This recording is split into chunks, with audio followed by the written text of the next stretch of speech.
UFC tickets for Saturday night. It says like risk of death. It's a disclaimer that you might die if you go to the fight. All right, now we got Adam here to talk with us a little bit about the Philadelphia Eagles. Adam loves talking shit, and just like other Eagles fans, he loves eating shit. Scenario. If they could take Harris, an offensive lineman, and then Trask, that would be as happy as they could make me as a Steelers fan. Kind of karma. I don't know if karma is the right word to use, but the cosmic coincidence of Weidman being the person who checked Anderson Silva's leg kick and dude, there's some guy on YouTube that I clicked on. It was a Combat Hour or something was the name of it. It was basically just some guy sitting in his fucking bedroom like talking about UFC, and I think he was like Polish or something, and he had like 100 subscribers, and he said he just DM'd Yuri, and Yuri said he would do an interview with him. Oh, damn. That's what I'm saying. We need to start like DMing these guys that aren't very famous. Yeah, just see if we can get somebody who's not famous but is a pro fighter on here. And that's what I've read too. Is like it's like we need to start looking at some of the like not UFC fighters, but like going to like Bellator, PFL, and like LFA and shit like that. Yeah. And they'll get on. They'll come on and do interviews just for the exposure of some sort. You know? I mean, I'll be down. I mean, we just got to reach out and find these people. Right. Easier said than done sometimes. So I finally downloaded NHL 21. I haven't actually played it, but I did download it last night. Oh, nice, dude. We gotta play that sometime. Who do you usually play as? I mean, I used the Preds the last time I played online, but I've only played one time online. I'm trying to get used to the controls, you know. I'm like, I don't know what to fucking do. Well, yeah, we should play each other since we both don't know how to play. Yeah, I'm down for that because I'm not good at that game. But I played online and the guy couldn't score on me, so I was like, dude, you suck. You must have gotten lucky. I'll be the Canes and you can be the Preds. Well, that's the thing. He was like the Capitals, and I'm like the Preds. I'm like, really, dude? You're gonna be Washington? And I'm like, come on. Yeah, I mean the Preds are pretty good, but they definitely don't have an Ovechkin kind of guy. Exactly. I mean, I was like, well, I guess I'll use the Preds. I mean, the Hurricanes are good too. No, the Hurricanes are awesome this year, man. They just are in. Well, they're in the same division as Nashville because they did it based on geography this year. So it's because of the pandemic, the Canadian teams can't travel back and forth. So the North Division is all the Canadian teams, and there's West, East, and South, or not South, Central, West, East, and Central. And the Canes are in the Central with Florida and Nashville, Tampa, and so the Chicago. So the East must be like the New York teams. It's like the Northeast. It's New York, Boston, Washington, those sorts of teams up there. Pittsburgh, yeah. And the Canes division is actually probably the best division because the Canes, the Lightning won the Stanley Cup last year. Yeah, it's got to be the Florida teams. The Panthers are very good as well. And then Nashville's in fourth, but Nashville's still pretty good. They're not as good as they were, back a couple of years ago when we lived there, when they were in the Stanley Cup. But dude, how awesome was that when we were living there? Oh man, it was so cool. Country concerts on the roof. I was like, I'm not even a big country fan, but just the whole experience of having the famous artists just playing free concerts everywhere, all over Broadway, the entire downtown area being shut down. That was sweet, man. Dude, we did so much drinking down there. It was not even funny. Man, you don't got to tell me. Well, Brian told me the story that he went to his barber. He was telling he went because we worked at Puckett's, so he went in for his night shift, and I was leaving, and I said, "Hey, man, I'm going down to our old watering hole, Fleet Street." Oh yeah, underground English pub. For people that don't know, Fleet Street was where we used to go after Puckett's. Man, these downtown Nashville businesses are getting plenty of free advertising on this podcast. Yeah, get Puckett's to sponsor us. I know, right?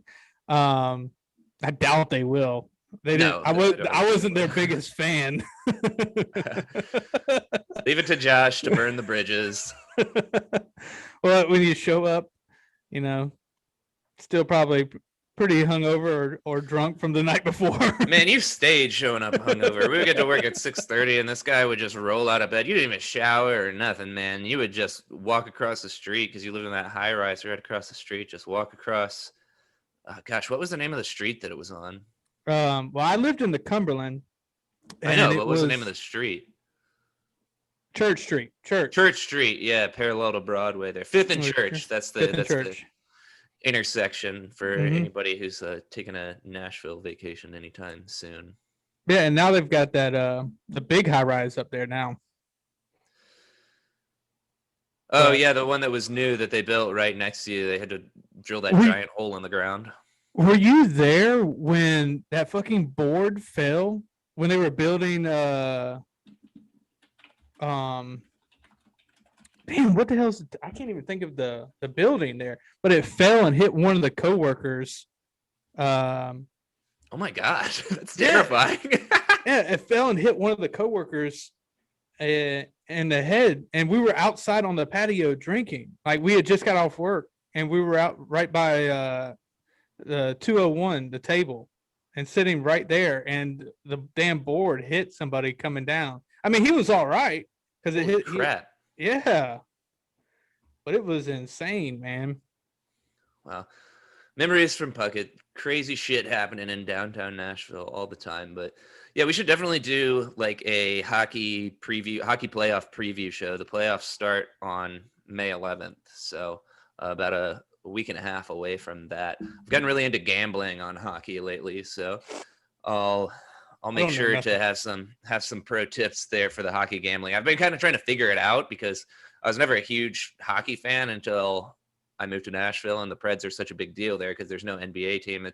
So in football, when the NFL is out of season, that's the only other professional sport. You know, there's no Major League Baseball. They have that minor league. The minor league baseball stadium in Nashville is actually really cool. There's like a putt-putt course in the outfield. I went to one game there, and it was pretty neat. Minor league baseball parks tend to be pretty cool because, you know, people aren't going to see these big stars play baseball. They're going just to have a couple of beers and hang out, you know? How often do you go to the games in Fayetteville? So I've never been to the ones here yet because when I moved here, COVID. So, but they start next month. I think May 11th or something like that.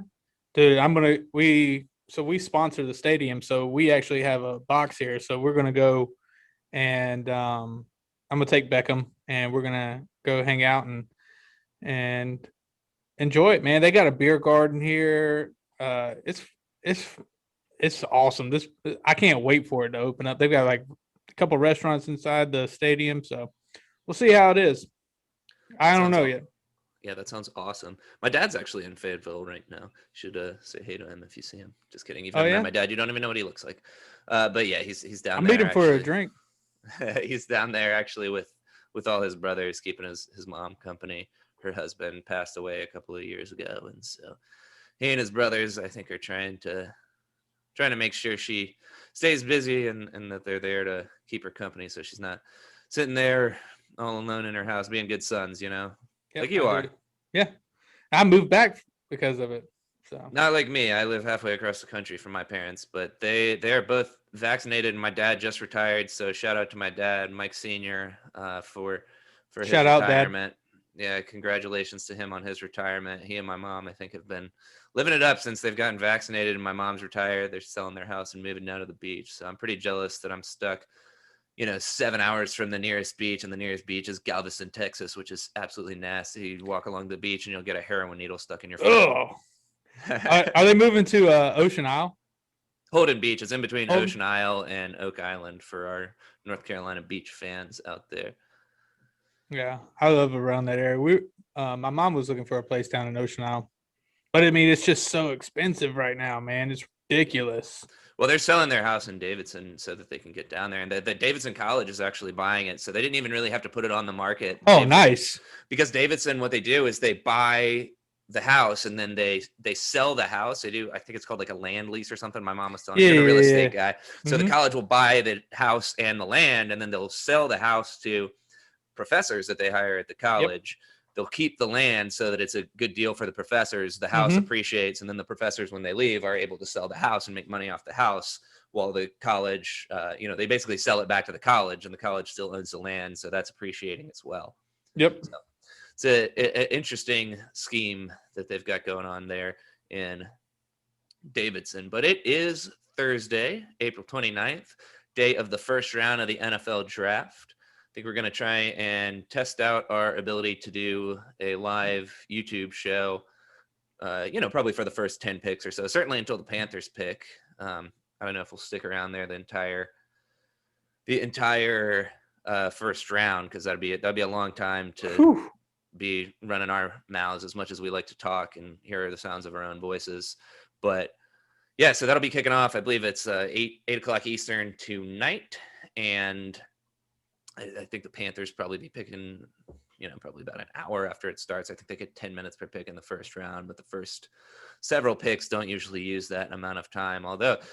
So be on the lookout for the link to the YouTube show on our social media, Instagram and Twitter at RHLH Podcast, as well as on the Facebook page. You can also find those in our YouTube biography.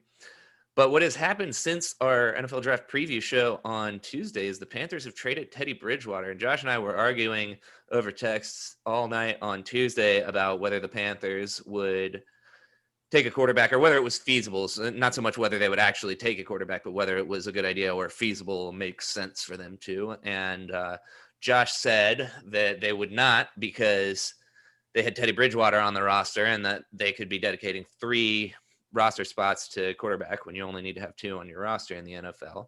My response was that Teddy Bridgewater has already been given permission to seek a trade and could be traded at any time. Quarterback is too important to not take as many shots as you can until you get the franchise quarterback. And lo and behold, I was right, as per the usual. And the Panthers traded Teddy Bridgewater yesterday to the Broncos. Well, I knew Teddy was looking for a trade, but I said if he doesn't get traded, then there's no sense in taking a quarterback. Well, there's no sense in trading him unless taking a quarterback is a real option. So I wouldn't have been surprised if they had waited, because you don't have to have the roster spot doesn't matter until the end of the preseason, dude. Like right. You don't have to be on the 53-man roster until the end of the preseason. I understand that, but then if you're not going to trade him, you're wasting that pick on a quarterback. Okay, but they were going to trade him the entire time, so that argument doesn't make any sense. And you're not wasting the pick. There's no such thing as wasting a pick on a franchise quarterback, trying to get a franchise quarterback. But I don't think Fields is a franchise quarterback. How could you possibly know that? I look at him like a Cam Newton, Cam Newton. Mahomes was like a 500 quarterback in college. Like Cam Newton was the MVP of the league. What do you mean Cam Newton was a franchise quarterback until he got injured? Exactly. And Justin Fields isn't like Cam Newton. He's not a goal line runner. Like, he's athletic, but that's an insane comparison.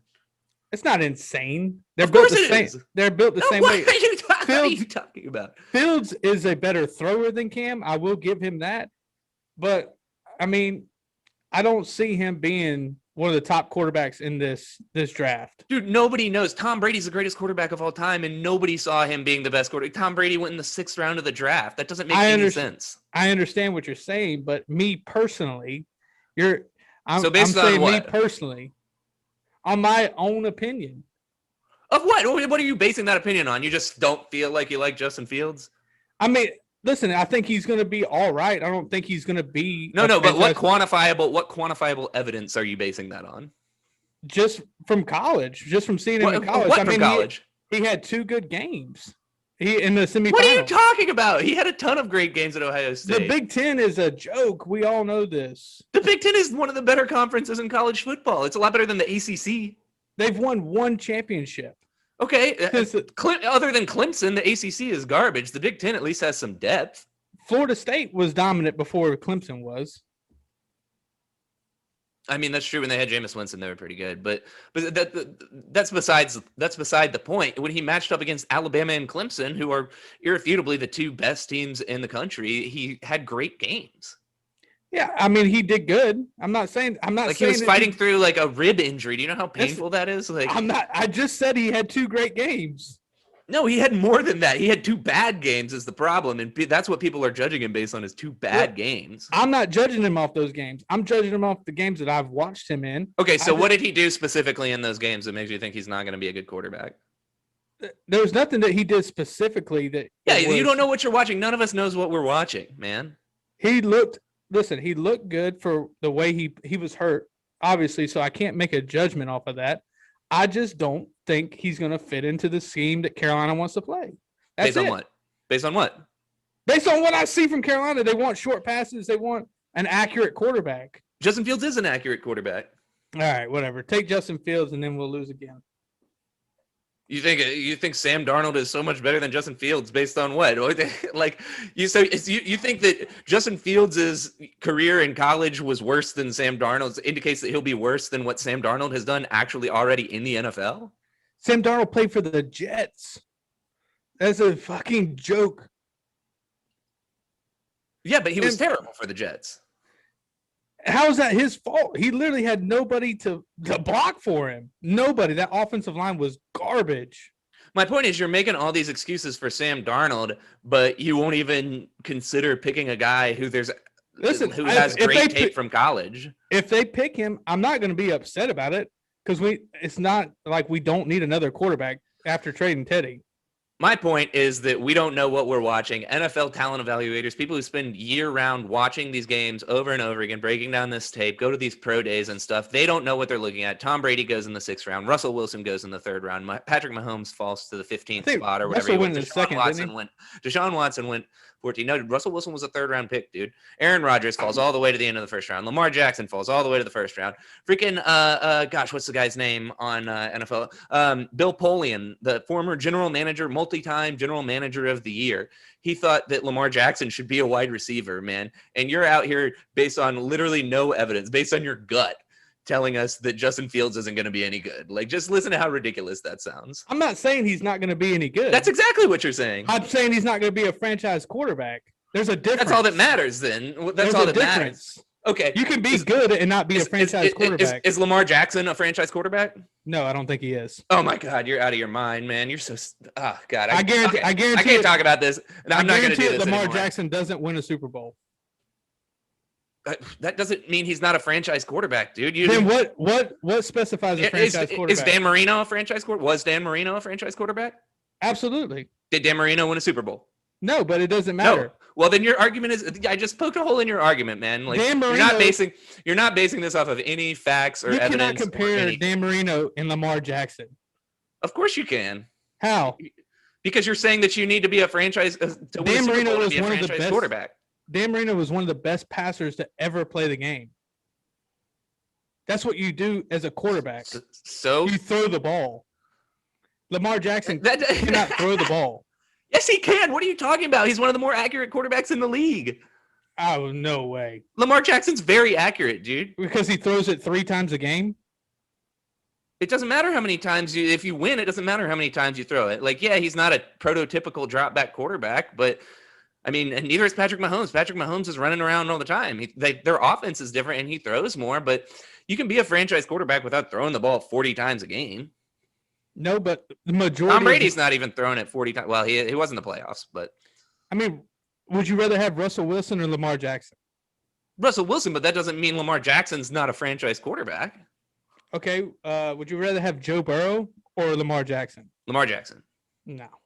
I haven't seen enough out of Joe Burrow to, say that he's better than Lamar Jackson at this point. At this point in time, I'd rather have Lamar Jackson than Joe Burrow, but it doesn't matter. You're not basing you can't convince somebody with evidence and facts that isn't basing their opinion off evidence and facts. So what evidence and facts do you have that Justin Fields is going to be a franchise quarterback? You have none. I don't. That's not what I'm saying. What I'm saying is you need to keep swinging until you find that quarterback. You need to keep picking quarterbacks and signing quarterbacks and trading for quarterbacks until you find the franchise quarterback, which is what Tepper, I think, is trying to do right now. I'm not saying that I know or that I even, think strongly that Justin Fields is going to be a franchise quarterback. I'm saying he could be. He has the tools that he potentially could be. And so you need to keep trying to find that guy until you do find that guy, because it's so far and away the most important position in the sport. I agree. It is the most important position. But my point was, if we have 2 quarterbacks, obviously they didn't think that Teddy was the guy, because Teddy, he showed it last year. He's not the franchise quarterback. He's not that guy. He can't do it. But Sam, and so we got rid of him. Now we have Sam, and now I have no problem drafting a quarterback. I have zero problem. Man, you're insane. You're an actual crazy person. So the only thing that makes you okay with it is the fact that they've traded Teddy Bridgewater, like relative to Yes, you weren't okay with it. The roster spots don't matter. It's not. That's not what I'm saying. Him. That's not what I'm saying. I'm saying is we don't need all these quarterbacks if we can get like a cornerback, like a Patrick Surtain or an offensive lineman in the first round. That's just as important at this point. No, it's not. That's not just as important as a franchise quarterback. That's insane. Right, well, let's move on to the fights because we're obviously not getting anywhere with this. Like I said, can't argue with somebody based on facts and reason that doesn't believe in facts and reason. So we did have an excellent fight card at UFC 261 this past weekend. The main card was 5 finishes, right? I don't remember whether the first one, did Anthony Smith finish? He finished Jimmy Crute, right? Yep, leg kick. Yeah, so I did manage to extend my lead in our picks competition. I went 5-1. You went 4-2. My weekly pick segment, Lopez Locks, was 5-0. So make sure you tune back in tomorrow, Friday, April 30th, I guess, to see how I do this weekend. But I did extend my lead in our head-to-head competition. What are the head-to-head records right now? 19-9 for you and 15-13 for me.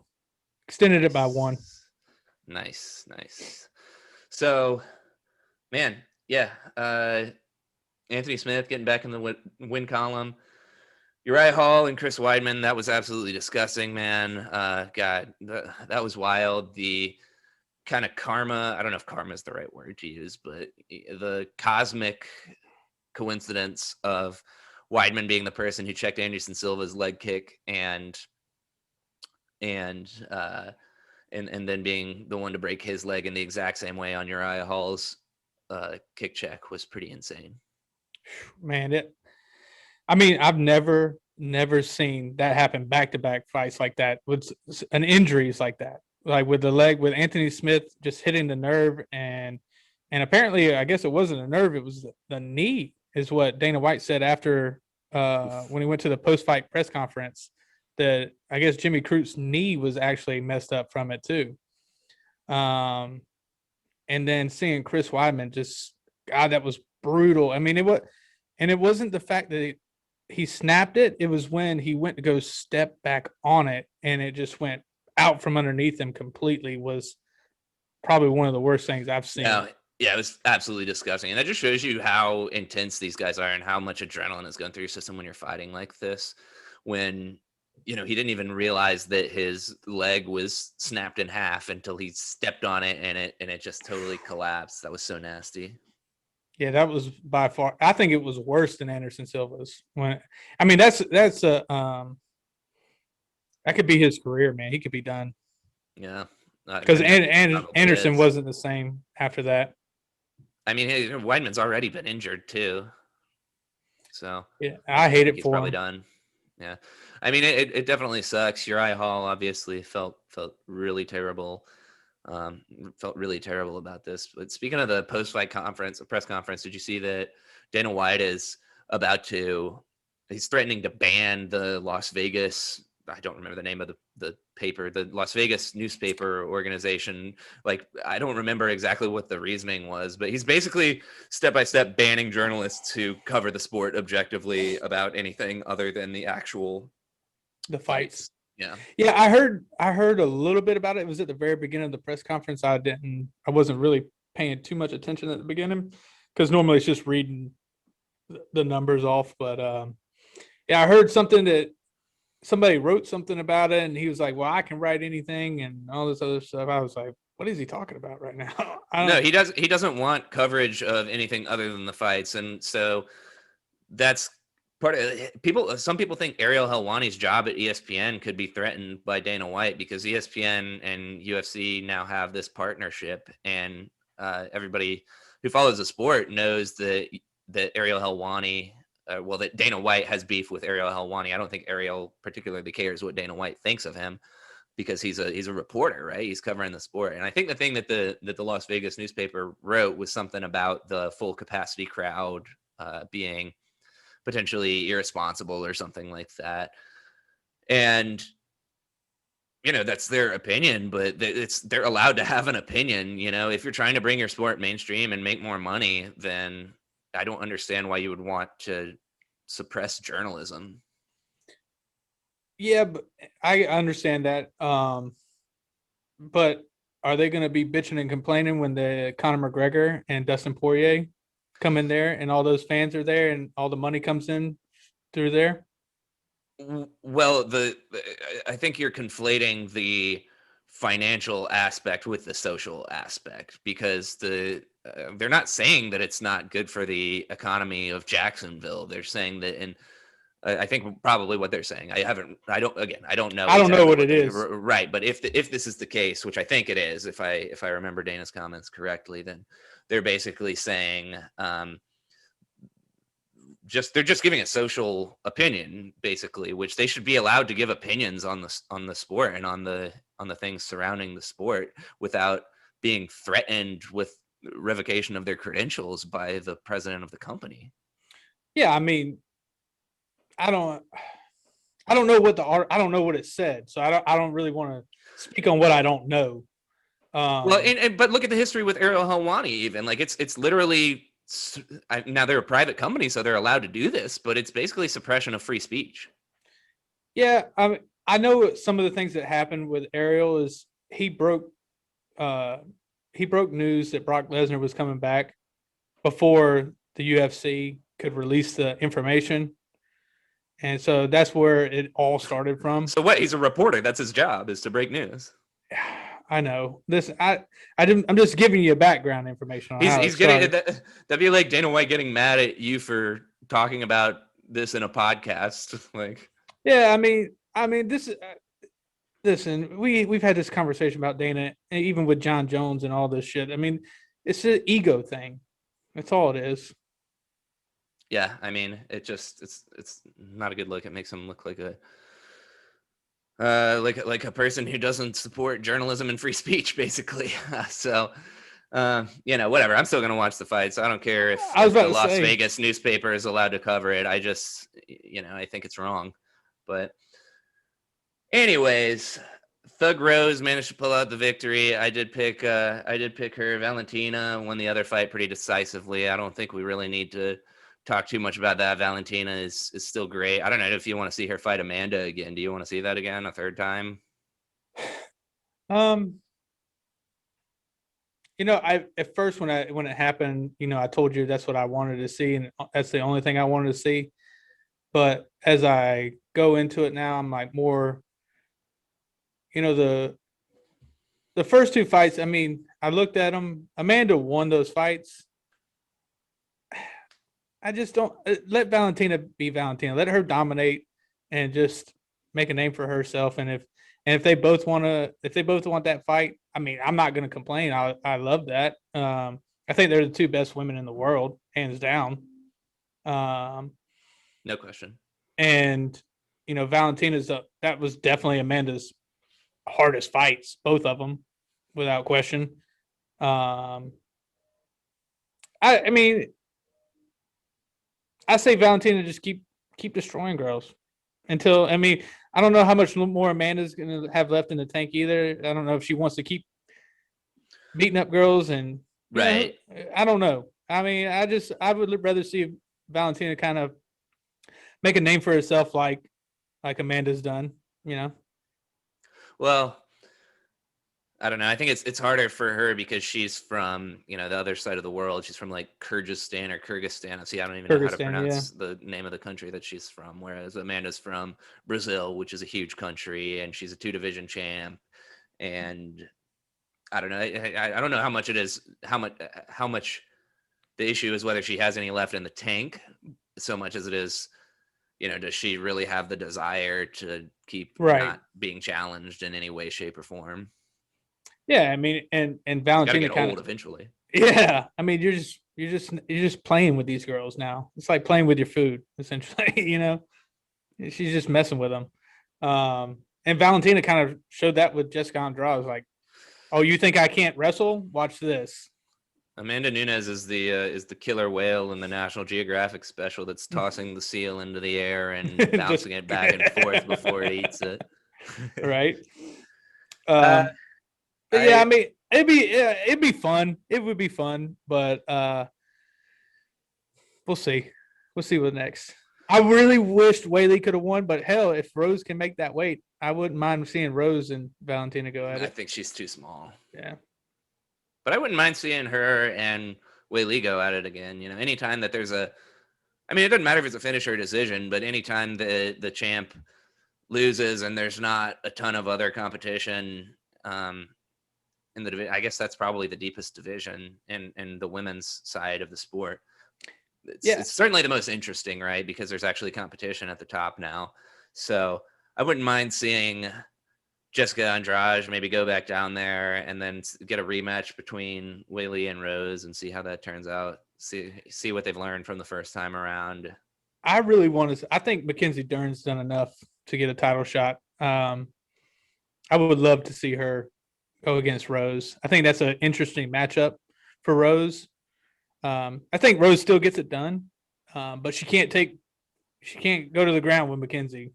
That ain't happening. Yeah, you don't want that. All right. The main event was Kamaru Usman and Jorge Masvidal. You took Masvidal. I took Usman. I even sprinkled a little bit on Masvidal by knockout. Turns out I should have sprinkled on Usman by knockout because that was absolutely vicious. Yeah, that was brutal. I took Masvidal because I wanted to try and catch you. In all my bets, even on the drafting with Sparks, I was like, listen, I took Masvidal to try and catch you. I took Usman in all my bets, and I'm glad I did. Because that was, I mean, he set it up perfectly too. And Usman's the man. You can't deny him. And now he's going back around. It sounds like Colby's going to be next. I don't know, man. I love Colby, but I do not like if Usman keeps getting better like he is, and the way Trevor Whitman should be up for Coach of the Year. I mean, two title fights and coming away with 2 victories like that. Just the difference in stand-up that he's made over the last year or so is absolutely incredible. Yeah, I mean, just being with Trevor Whitman, I mean, that's where he's made the differences. And Trevor hasn't tried to change him as a fighter, like with his wrestling or anything. He just tried to, he just supplement his game. Yeah, the striking is just unbelievable for him now. It's night and day from the first Colby fight. So I don't know, man.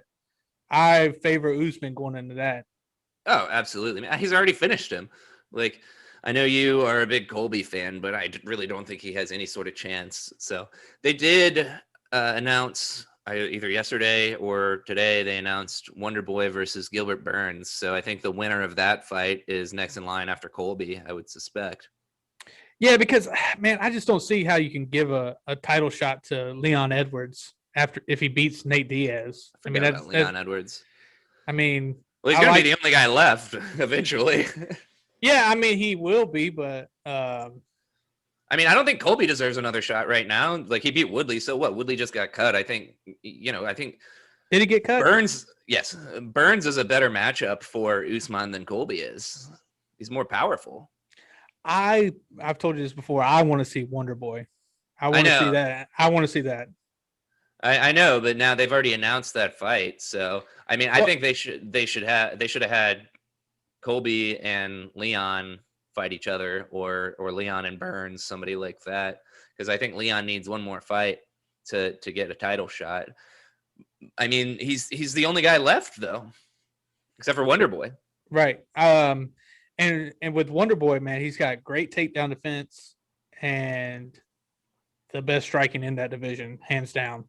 And that could give Usman problems, but who knows? Maybe Usman just fucking takes him to the fence and foot stomps him again. I mean, who knows? I don't think he needs to do that anymore. But that's the fight that I really want to see, especially if Wonder Boy gets by Burns. I really want to see that fight. I think then Wonder Boy's got done enough, more than anybody else, to deserve a title shot. Yeah. What's the next pay-per-view? It is Michael Chandler versus Charles Oliveira and Leon Edwards and Nate Diaz, the co-main event. The first one with a title not on the line that will be 5 rounds. I don't understand why they are having Leon fight Nate Diaz. I guess Leon wants to do it for the payday, but I just don't understand because he's moving down in competition from Yes. from So Holland. apparently Wait, Nate is that who he Diaz fought? Leon Edwards fought Bilal Muhammad. Yeah, no, I was good because I was getting him mixed up because Kevin Holland's fought in like every welterweight fight for the last month and a half. Seriously.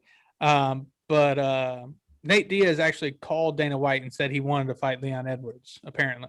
I mean, yeah, you're not gonna say no to a payday fighting Nate Diaz. Yeah. So that should be. I mean, pay-per-view. I texted you. I mean, I'm not that excited about that card. I mean, I'm gonna watch it, obviously, but well, I'm excited just because I want to see Michael Chandler fight again. Yeah, Michael Chandler is always exciting, and he's a Nashville guy too. So yeah, he's cool. I like him. So it'll be fun. I mean, like I said, I'm gonna watch it, but we got this card first. Let's just pick you just want to do like the main event, get it over with. Yeah, sure. So I mean, I like Dominic. You like Reyes? I'm gonna go with my boy Yuri.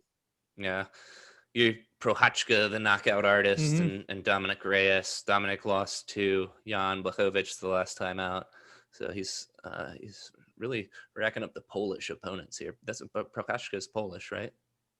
I think so. Maybe I'm not sure. Pretty sure he's Polish, but sorry to Yuri if you're not Polish.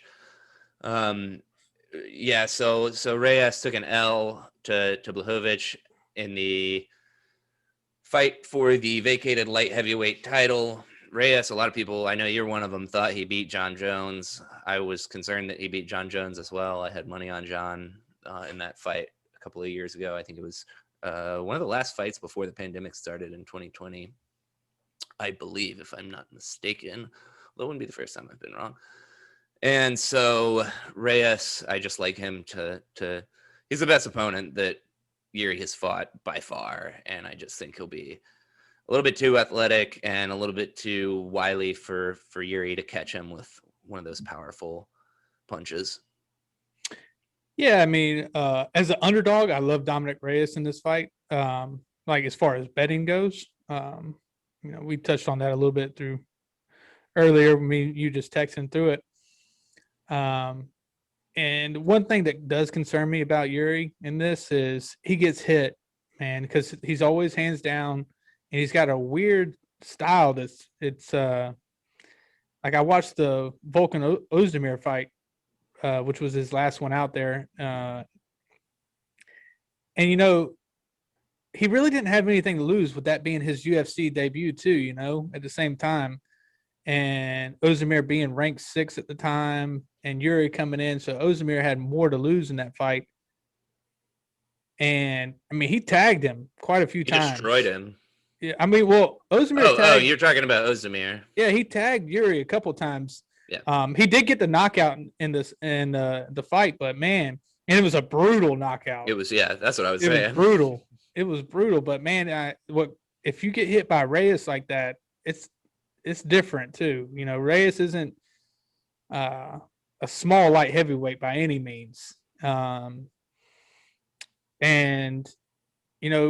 Reyes isn't going to stand there and let you hit him either like that, the way Ozdemir was trading with Yuri. But if it does happen, I mean, Yuri's going to get the knockout finish, maybe third round, kind of like third, fourth round, like Jan did. If not, it's going to go to decision with Dominic winning it. I'm just, I'm trying to make up ground now. I'm going with Yuri, so I got to catch up some way or another. Well, you ain't gonna make up any ground if you keep picking losers. So one of these days it'll hit.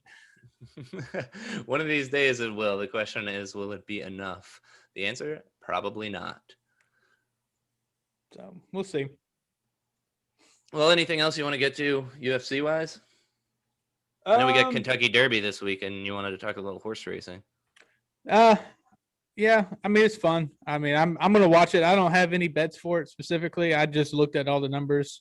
There's about 3 horses that are pretty much the favorites to win it right now. Mhm. I'll do a little bit more on Sunday before it actually happens and place a couple bets down. Maybe I'll have something up because I'm gonna do a NASCAR DraftKings lineup this week too. I've been having some success in that.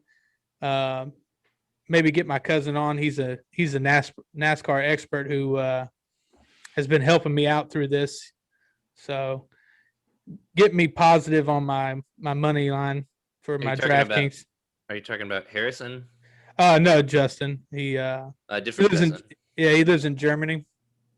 Okay. So Yeah, because Harrison was on with us in the NFL draft mhm. preview, so that's why I was asking that. Yeah, I don't follow NASCAR at all. I don't follow horse racing at all. Although I will say there's a track here in OKC up on the north side of OKC, probably about 30 minutes from where I'm at, and it's called Remington Park, and they do horse races, I think Yep. twice a weekend, every Saturday and Sunday, I believe. And so I think I might try and get up there this spring and just check it out, Dude, for fun. Maybe if place you a couple of bets. yeah, if you've never been, man, it's fun to go to a horse race and always bet on the white horse or a gray horse. Well, I went to one, and ladies and gentlemen, this is why Josh is losing in the picks, because this is what he bases his sports opinions on: the color of the horse. No, listen. This is, and I told you before we came on. That's how my buddy's dad. He was a great horse race gambler. I don't know how he just grew up around California, where I'm trying to think of the track out there, the horse track out there. The one where all the horses have died? I don't know. I don't remember the name of that, but there's one, I think Santa Monica, where they had to shut the track down because horses kept dying there.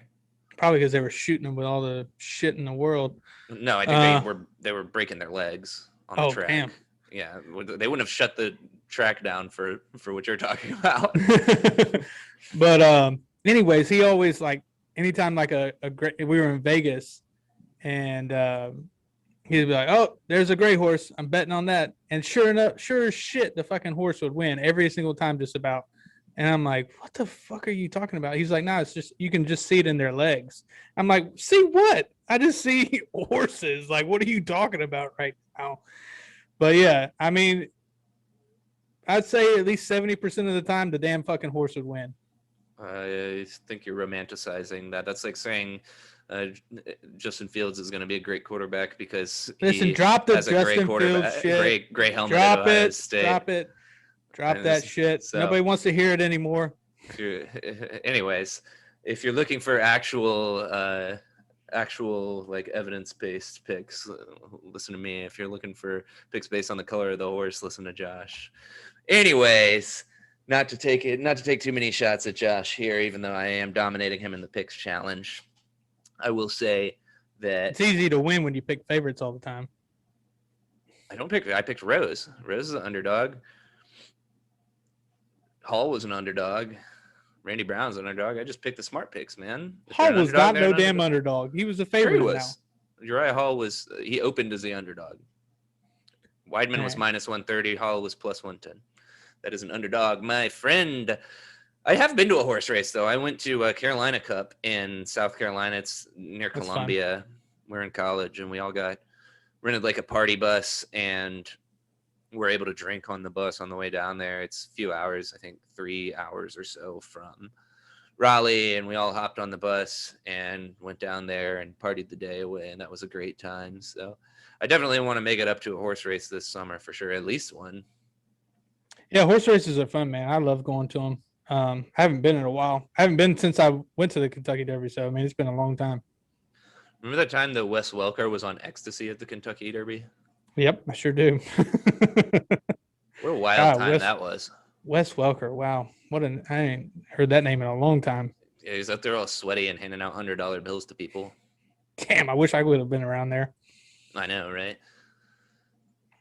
But yeah, man. And last fight thing looks like who knows if Francis and John are going to fight. Looks like Francis and Derek might fight from what I've been hearing. I think they'll get there eventually, but they might have to do Derek and Francis first, because eventually he's gonna want to get in there, and I don't think John Jones is never gonna fight again, and I don't think he's going back to light heavyweight. So no, he's not. There's nobody down there that it's it's going to make it interesting for him anymore. I don't think. And why would you put on all this muscle not to fight at heavyweight? Right. I feel like it's probably going to be a lot rougher on him to get it off than it was to put it on. So Oh yeah, absolutely. I think the rest of his career is probably going to be, a couple of heavyweight fights. And I don't think he's got a ton of fights left in him at this point, especially with all the difficulty getting fights done and deals done, which is the other thing with Dana White. I think the fighters get like 18% or something of the revenue is like allotted to the fighters. They don't have a union, and people aren't watching these fights to see Dana White's bald ass out there running his mouth and spouting off political opinions. They're watching to see people fight. But that's a topic for another time. Yeah. So before we go, you want to give the Panthers pick? What do you think it's going to be? Man, I really have no idea. I would like to whatever you think. If Trey Lance or Justin Fields is there, I would like them to take one of those guys.